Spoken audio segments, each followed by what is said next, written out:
మీ జీఐఈటీ ఇప్పుడు జీజేయుగా మారింది. 2000కు పైగా ప్లేస్మెంట్స్, ఐపీఎం, కేపీఎంజీ వంటి సంస్థలతో ఇంటిగ్రేటెడ్ కోర్సులు. యూపీఎస్సీ కోచింగ్, అడ్మిషన్లు open. Vijayawada rowdy sheeter Sai Krishna వివాదం విషయంలో అంటే అతను కనిపించట్లేదు గత కొద్ది కాలంగా తెలుసు అందరికీ. ఈ విషయంలో సిఐ నాగరాజు మీద ఎఫ్ఐఆర్ నమోదైంది. ఇదే విషయం మీద మనతో మాట్లాడడానికి ప్రముఖ హైకోర్టు అడ్వకేట్ రజనీ గారు లైవ్ కాల్ అందుబాటులో ఉన్నారు. ఒకసారి ఆమెతో మాట్లాడి మరింత సమాచారం తెలుసుకుందాం. నమస్తే అండి. నమస్తే అండి.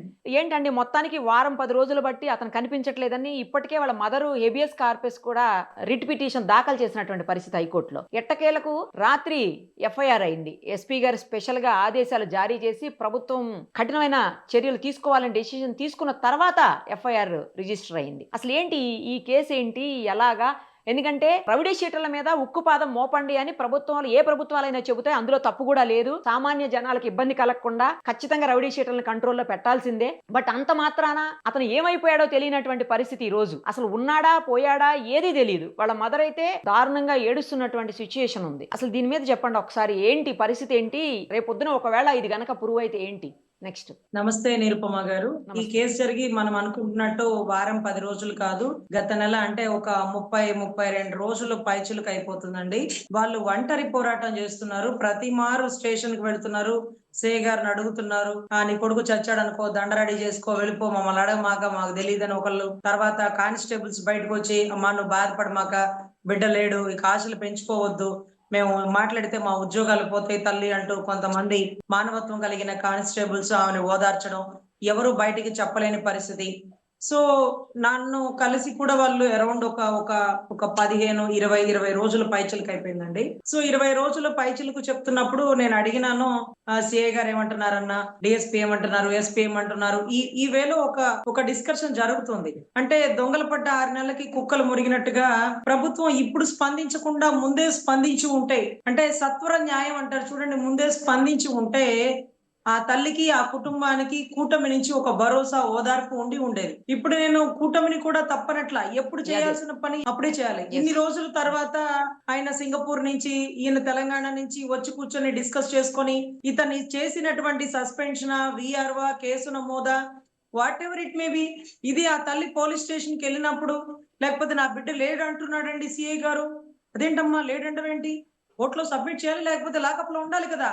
అయ్యా లేడంటున్నాడయ్యా, మార్కాపురం నుంచి పట్టుకొచ్చాడయ్యా, మా బిడ్డతో పాటు 3 పట్టుకొచ్చారు, 3 జైల్లో వేసినారు, మా బిడ్డ కాని రావట్లేదయ్యా అని ఆ తల్లి ఆవేదనగా కృష్ణలంక పోలీస్ స్టేషన్ ముందు ఆర్తనాదాలు పడుతున్నప్పుడు ఏ మీడియా మిత్రుడో చూసి, సార్ ఇది పెద్దదయ్యేలాగుంది, ఆ బిడ్డ ఉన్నాడో లేదో ఒక మారు గవర్నమెంట్ దగ్గర పెట్టండి, లేకపోతే హోమ్ మినిస్టర్ ని కలవండి అంటూ ఒక తల్లి ఆవేదన. హోమ్ మినిస్టర్ కూడా ఒక మహిళే కాబట్టి ఇంకొక తల్లికి తెలుస్తుంది బిడ్డని కోల్పోతున్న తల్లి బాధ, ఒకవేళ కోల్పోతే ఎలా ఉంటుంది, అసలు ఏం జరిగింది అనేది.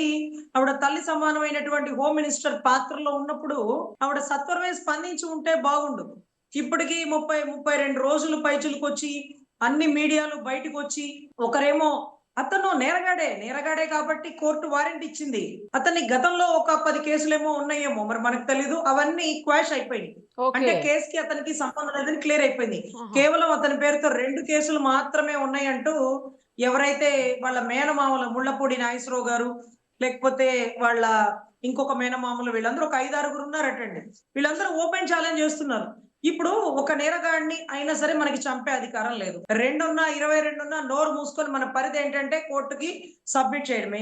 ఇలాంటప్పుడే చెప్పాల్సి వస్తుందండి, కుక్క పని కుక్క చేయాలి, గాడిద పని గాడిద చేయాలి. ఎవరి పని వారు చేయకుండా యజమానిని ఇంప్రెస్ చేయాలనుకుంటా గనక, అసలు కోర్టులు ఉన్నాయి కదండి, కోర్టులు చూసుకుంటాయి కదా. మీ పరిధి ఎంతవరకు అరెస్ట్ చేసేది, కోర్టుకు సబ్మిట్ చేసేది అంతవరకే కదా. అదేనండి, యజమానిని ఇంప్రెస్ చేయడం కోసం గాడిద కుక్కలాగా పని చేస్తానంటూ మొరిగితే యజమాని బాగా కొడతాడు చూడండి. అంటే నీ పని నువ్వు చేయాలి, అవతలవాడి పని చెయ్యకు అన్నట్టుగా ఈ రోజు అంటే స్టేషన్ పరిధి దాటి, రాజకీయ నాయకుల పరిధి దాటి కోర్టు మెట్లు ఎక్కేసినారు. ఇక మీరు సస్పెండ్ చేసే అధికారం లేదు, మీకు విఆర్ పెట్టే అధికారం లేదు. మీరేంటో మర్డర్ కేసు 302 పెట్టినారట. ఇక అయిపోయింది మీ పాత్ర. మీరేముంది పెట్టేది? హైకోర్టు తలుచుకుంటే కృష్ణలంక పోలీస్ స్టేషన్ మొత్తాన్ని లేపి పక్కన పడేస్తారు. ఎందుకంటే ఆ స్టేషన్ లో జరిగినప్పుడు ఎవరో ఒకడన్నా రెస్పాండ్ అయి ఉంటే అతని ప్రాణంతో మిగిలి ఉండేవాడు. సార్ భలే వాళ్ళు అలా కొడుతున్నారేంటి సార్ వద్దురు సార్ ప్రాణం పోతుంది సార్ అని ఆపాలా. ఎందుకంటే ఈ మధ్య ఇన్స్టాగ్రామ్ లో ఒక బిడ్డ వచ్చినాడు, నిన్న మొన్నట్టు ఆ వీడియో, అతను చెప్తున్నాడు, ఏదైతే సాయి కృష్ణ కొట్టినప్పుడు నేను అక్కడే ఉన్నానండి, నన్ను బయటికి పంపించేస్తున్నారు సీలింగ్ కి ఏలాడదీసి. అంటే కాళ్ళు పైన తల కింద ఏలాడదీసినప్పుడు ఆ సీలింగ్ కూడా పడిపోతుంది చూడు అనే పరిస్థితికి వచ్చినప్పుడు కూడా వాళ్ళు కొట్టడం ఆపలేదండి, అరాచకంగా కొడుతున్నారు. చచ్చిపోవాలనిపిస్తుంది ఆ దెబ్బలు తినే బదులు అనే పరిస్థితిలో ఒకతను పురుగుల మందో ఏదో గుళికలు వేసుకుంటూ చనిపోతున్న వీడియో సిఐ నాగరాజు వల్లే అని చెప్పినారు.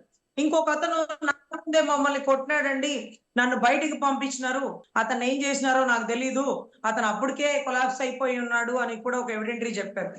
సో అంత బలంగా దెబ్బలు కొట్టాడు, సిఐ హ్యాండ్ ఓవర్ లోనే ఉన్నాడు అన్నప్పుడు 15వ తారీఖు వాయిదాకి కోర్టుకు వారు చెప్పిన మాట మరికొద్దిగా సమయం ఇవ్వండి అతన్ని కోర్టులో ప్రొడ్యూస్ చేయడానికి అని కూడా చెప్పడం జరిగింది. కానీ మరికొద్దిగా సమయం దేనికి? ఆ పేరెంట్స్ తో పంచాయతీ చేసుకోవడానిక, క్యాష్ డీలింగ్స్ మాట్లాడుకోవడానిక? తప్పు కదా. కళ్ళ ముందు బిడ్డను కోల్పోయిన తల్లితో నువ్వు మోకరిల్లిచ్చి తల్లి అనుకోకుండా జరిగిన తప్పు అంటూ నువ్వు నీ కుటుంబం క్షమాపణ అడిగితే ఆ తల్లి క్షమిస్తుందేమో. అది వదిలేసి 50 లక్షలు పడేస్తా, 20 లక్షలు పడేస్తా, అవసరమైతే కోటైనా పడేస్తానంటూ పిచ్చి మాటలు మాట్లాడుతుంటే అది ఎలా ఉంటదంటే పొగరుగా ఉంటదండి. బాధలో ఉన్న తల్లికి నువ్వు ఓదార్పు నవ్వాలి, కానీ నువ్వు రేట్లు మాట్లాడుకుంటూ అసలు కోట్లు ఇచ్చినా కూడా మనిషి ప్రాణం తిరిగి వస్తుందా ఏంటండి? కొడుకు ముందు అవన్నీ అవసరమా? అసలు అవన్నీ ఎక్కువ కాదు కదా ఆమెకి. ఒకటి నిరుపమ్మ గారు, 2019 నుంచి మనం ఇద్దరం ట్రావెల్ అవుతున్నాం, మీరు నన్ను చూస్తున్నారు. తెలంగాణలో దిశ ఎన్కౌంటర్ కేసు జరిగినప్పుడు వాళ్ళు ఏ కులమో ఏ మతమో నాకు తెలియదు, మీ సుమన్ టీవీ యాజమాన్యం సుమన్ అన్నే ఒక్కొక్కసారి ఏదన్నా అయిపోతుందేమో తల్లి, ఎందుకు నీకు అంత రిస్క్ అంటూ ఎన్నో మార్లు కారు ఇచ్చి నన్ను బస్ స్టాండ్ దాకా, రైల్వే స్టేషన్ దాకా, కోర్టు దాకా కూడా పంపించారు. మీకు గుర్తుందా నిరుపమ గారు? అదే మాదిరిగా ఆ 4 కుటుంబ సభ్యులు మీ సుమన్ టీవీకి వచ్చినప్పుడు సుమన్ అన్న వాళ్ళకి చెక్ కూడా ఇచ్చారు, వాళ్ళ భార్యతో చెక్ ఇప్పించారు. మీకు గుర్తుందా? అమౌంట్ నా చేతులతో నేనే ఇచ్చిన. అది మీకు గుర్తుంది కదా. అంటే అక్కడ కులం చూడలేదు, మతం చూడలేదు, ప్రాంతం చూడలేదు.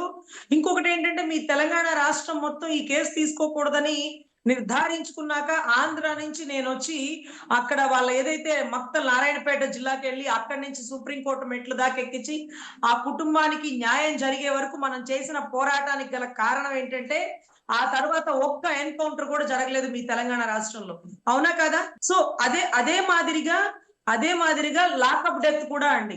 ఎన్కౌంటర్ అన్నా చాలా ఈజీగా చేసేస్తారు, ఎందుకంటే కోర్టులో తప్పించుకోవచ్చు. అవతల వాడు మా మీద దాడి చేస్తుంటే పెను దాడికి మమ్మల్ని మేము కాపాడుకోవడం కోసం షూట్ చేసినామండి అని వాళ్ళు చెప్పుకోవడానికి ఛాన్స్ ఉంటుంది. కానీ లాకప్ డెత్ లో డీకే బస్సు గైడ్ లైన్స్ ప్రకారం ఎవరైతే ఒక కస్టడీలో ఉన్న ముద్దాయిని హాస్పిటల్కి వెళ్ళి టెస్ట్ చేయించుకొచ్చి జైలుకి పంపిస్తారు. కస్టడీలో ఉన్న ముద్దాయికి ఏదైనా కన్సర్న్ అధికారి పూర్తి బాధ్యత, అతని ఉద్యోగం రిమూవల్ ఫర్ సర్వీసు, వీటితో పాటు 302 పనిష్మెంట్, మర్డర్ కేసుకి సంబంధించిన section. So Telangana Disha encounter లో కూడా పాల్గొన్న 9 మంది మీద వాళ్ళ ఉద్యోగాల నుంచి రిమూవల్ ఫర్ సర్వీస్ చేసి supreme court N V Ramana chief justice గారు ఐపీసీ సెక్షన్ 302 కట్టినారు, అంటే మర్డర్ సెక్షన్ కట్టారు. ఎన్కౌంటర్ ఫేక్ అయినప్పుడు నువ్వు కావాలని షూట్ చేసినట్టే కదా, అక్కడన్నా తప్పించుకోవడానికి ఛాన్స్ ఉంటుందండి. మీ తెలంగాణలో కూడా ఎప్పుడు లాకప్ డెత్తులు జరగలేదండి. మా ఆంధ్ర రాష్ట్రంలో కూడా రంగా గారి టైంలో ఒక నేవీ ఆఫీసర్ మురళీధర్ అనే వ్యక్తి, కేరళకు సంబంధించిన వ్యక్తిని ఇదే కృష్ణలంకో మరి ఇంకేదో పోలీస్ స్టేషన్ లోనో లాకప్ డెత్ చేసినారు. అప్పుడు రంగా గారు గట్టిగా పోరాటం చేసినారు. ఒక దొంగతనం చేసినారనేది ఒక రిక్షా వాడిని తీసుకొచ్చి ఆ పోలీస్ ఆఫీసర్ కుక్కను కొట్టినట్టు కొక్కితే చచ్చిపోయాడు. చచ్చిపోతే ఆయన రంగా గారు అడిగినారట, అరే అలా ఎలా చంపేస్తారు మీరంటే, వాడు దొంగలే రంగా, ఆ సిఐ గారు 4 దెబ్బలు ఎక్కువ కొట్టారు, చచ్చిపోయాడు. ఏముందిలే, అదేంటండి, దొంగ అయితే మారతాడు, ఒకడు తప్పు చేస్తే మీరు జైల్లో పెట్టండి, మీరు ఎవరు చంపడానికి అంటూ ఒక కనీసం రిక్షా వాడు అని పక్కన పడేయకుండా అతని వెనకాల ఎవరుంటారులే అనుకున్న సిఐకి మేమంతా నిలబడతాం, మేమంతా కార్మికులం శ్రామికులం అంటూ విజయవాడ అంతా కర్ఫ్యూ చేసేసి ఆ పనిష్మెంట్ ఎవరైతే సిఐకి పనిష్మెంట్ పడింది ఆ కుటుంబానికి నష్టపరిహారం కలిగిందండి. అంటే సాధారణ పౌరుల వెనకాల కూడా పోరాడగల నాయకుడు పుట్టి పెరిగినటువంటి ఏదైతే విజయవాడ పరిసర ప్రాంతాల్లో వంగవీటి రంగా గారి అంశతో ఈ రోజుకి ఎప్పుడు లాకప్ డెత్ అనేది మేము చూడలేదండి. అప్పుడు 2 తెలుగు రాష్ట్రాలు కలిసి ఉన్నాయి కాబట్టి ఆంధ్రాలో ఎప్పుడు లాకప్ డెత్ లేదు. మళ్ళీ తర్వాత కొత్తగా ఈ రోజు ఏంటంత ధైర్యం? ఉద్యోగాలు పోతాయని తెలీదా? మర్డర్ సెక్షన్కి వెళ్ళి లోపలికి వెళ్ళిపోతారని తెలీదా? డబ్బులు ఇస్తే అందరూ లొంగిపోతారా? అరే చాలా దారుణం. కుక్కను కొట్టినట్టు కొట్టేసి ముట్లూరు పరిసర ప్రాంతాల్లో మీకు ఎంపీటీసీలు జడ్పీటీసీలు ఇస్తాం, కేసు కట్టకండి, చూసి చూడనట్టు పోండి, తిరుగుబాటు చేయకండి అంటే అక్కడ కామ్ అయిపోయారు కదా అనేసి ఓకే రేపు చంపేసినా కూడా అడిగేవాళ్ళు లేడని ఈ రోజు లాకప్ డెత్ అయిపోయింది. ఈ రోజు కూడా ఇంటికి కబుర్లు పంపిస్తున్నారు తదితర ఇన్ఛార్జీలతో 50 లక్షలు. పాపం సీఏ మంచివాడేనండి, సీఏ మంచివాడే. అతను వచ్చాక ఎంతో మాదిరిగా గంజాయి, అక్కడక్కడ ఉండే గంజాయి కూడా చాలా కంట్రోల్ అయింది. చాలా కరెక్ట్ పర్సన్ అని మనం కూడా ఒప్పుకుందాం. కానీ మితిమీరినటువంటి కోపం అవతల వాడి ప్రాణం పోతుందంటే తప్పేగా. అది అనుకోకుండా జరిగిన ఘటన అయితే నువ్వు తప్పు చేశావని ఆ తల్లి కాళ్ళ మీద మోకరిల్లిచ్చి నన్ను క్షమించు తల్లి అంటూ ఆ బిడ్డ శవాన్ని అప్పచెప్తే ఆ తల్లికి కనీసం ఆఖరి చూపులన్నా దక్కును కదా. నువ్వు ఏ ధైర్యంతో దాన్ని తగలబెట్టేసి బూడిద చేస్తావు? ఎంత తప్పు, ఎంత పాపం, ఎంత క్షమించరాని నేరం అది. ఆ తల్లికి గర్భశోకం ఎంత ఉంటుందండి.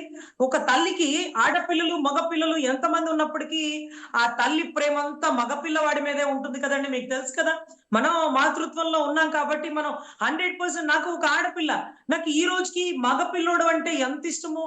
తల్లికి తన ప్రాణం పెట్టినట్టు ఉంటది మగబిడ్డ అంటే. మంచివాడా చెడ్డవాడా తల్లికే ఉంటదండి. అలాంటిది నా బిడ్డని కళ్ళ ముందు చంపేస్తున్నారు అని తెలిసి ఆ తల్లి ఆర్తనాదాలు రాష్ట్రం అంతా గగ్గోలైపోయిందండి. నెల రోజుల తర్వాత నేనేమంటున్నానంటే, నెల రోజుల ముందే ఆ తల్లి బాధపడుతున్నప్పుడే స్పందించి ఉంటే ఈ రోజు కూటమికి తలవంపులో చెడ్డ పేరో రాదండి. ఈ రోజు ఏ ధైర్యంతో సీఐ చేసినాడు. ఇంకొకటి ఓపెన్ గా నిరుపమ్మ గారు, దీంట్లో కులం అనేది తీసుకురాకూడదు, తప్పు. సరే అప్పుడు ఏం చెప్పాలా? కాపు ఓటింగ్ చాలా నీడు, 2 పార్టీలకి నీడు, 2 కులాలకి బలం కాపు సామాజిక వర్గం. అటువంటి సామాజిక వర్గం బలంగా ఉండి రంగా గారు పుట్టి పెరిగినటువంటి ఏరియా కృష్ణలంక విజయవాడ పరిసర ప్రాంతాల్లో ముళ్ళపూడి నాగేశ్వరరావు అని రంగా గారితో పాటు కలిసి ధర్నాల్లో ఉండి జైల్లో ఉన్న వాళ్ళ మేనల్లుడిని ఈ రోజు ఇలా జరగడం అంటే అది తిరుగుబాటు అవుతుందని కనీసం ఎక్స్పెక్ట్ చేయాలి కదండి. ఎంతమంది సిఐ గారి వల్ల చనిపోయారంటూ ఒకళ్ళ తర్వాత ఒకళ్ళు వీడియోలు ఇస్తుంటే అది చాలా ఖండించదగిందండి. ఇప్పుడు నేను సిఐ కరెక్ట్ కాదు, వీళ్ళు కరెక్ట్, ఇవన్నీ కాదండి. నువ్వు చేసింది తప్పు, అక్షరాల తప్పు, అది చట్ట విరుద్ధం. అలా చేసే ధైర్య సాహసాలు మీరు చేయకూడదు. ఒకళ్ళని పెంచి పోషిస్తే రేపు అన్ని స్టేషన్లో ఇదే లాకప్ డెత్ అవుతుంది. ఆ రోజు కూడా రంగా గారికి చెప్పింది ఏంటంటే, అక్కడుండే ఎస్పీ వ్యాసు గారికి రంగా గారికి శత్రుత్వం ఈ కేసులో బాగా బలపడింది. చచ్చినోడు ఎవడో కేరళ వాడు, మురళీధరు, నీకెందుకు రంగా, మనకేం పని, మనోడు కాదు కదా అంటే, మనోడు కాదు అనక మన ఏరియాలో జరిగింది. ఎవరిదైనా ప్రాణమే. మన ఏరియాలో జరిగినప్పుడు మనం చూసి చూడట్టు పోతే రేపు మనకు తెలిసిన వాళ్ళని కూడా ఎంతో మంది చంపేస్తారు. ఈ రోజు ఒకటి మరణానికి కారణం తెలుసుకోకపోతే, ఒకటి మరణానికి మనం రణంగా దిరక్కపోతే, తిరుగుబాటు చేయకపోతే రేపు ఎన్నో మరణాలు ఇదే విజయవాడ నుంచి ఉద్భవిస్తాయి. ఈ లాకప్ డెత్ కి అడ్డు అదుపు ఉండదు అంటూ తిరుగుబాటు చేసి మొట్టమొదటిగా ఎస్పీ వ్యాస్ గారికి బాగా శత్రుత్వం అయిపోయిందండి. ఆయన చావుకు కూడా కారణాలు ఇటువంటి ఘటనలే.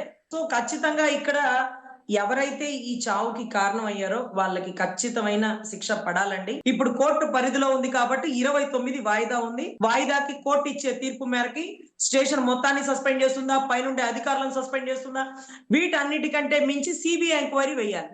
ఎందుకంటే చనిపోయిన వ్యక్తిని హాస్పిటల్ కి తీసుకువెళ్ళి అక్కడ చచ్చిపోయాడని నిర్ధారించుకొని అట్నుంచి అటు బండి మీద తీసుకెళ్ళి శ్మశానం దగ్గరికి తీసుకెళ్లి లేకపోతే అక్కడ బూడిద చేసేసినారని స్టేషన్ మొత్తం ఉన్నటువంటి సీసీ కెమెరాలు ఎందుకు ఆగిపోయినాయి, ఆ టైంకే ఎందుకు పనిచేయలేదు, లోపలికి వెళ్ళడం వరకే ఉంది, బయటికి రావడం లేదేంటి అంటే, బయటకు వచ్చేటప్పటికి కెమెరాలు ఆఫ్ చేసి ఎలా తీసుకుని వెళ్ళారు, ఇవన్నీ కూడా త్రూ ఎవిడెంటరీకి కోర్టుకు సబ్మిట్ చేయాల్సినటువంటి బాధ్యత తదితర అధికారుల మీద ఉంటది నిరుపమ గారు. ఇది పూర్తిగా చట్ట విరుద్ధం. మనం అందరం పార్టీలకు అతీతంగా ప్రజాస్వామ్యంగా మనం ఖండించాల్సింది. రైట్ అండి, థ్యాంక్ యూ.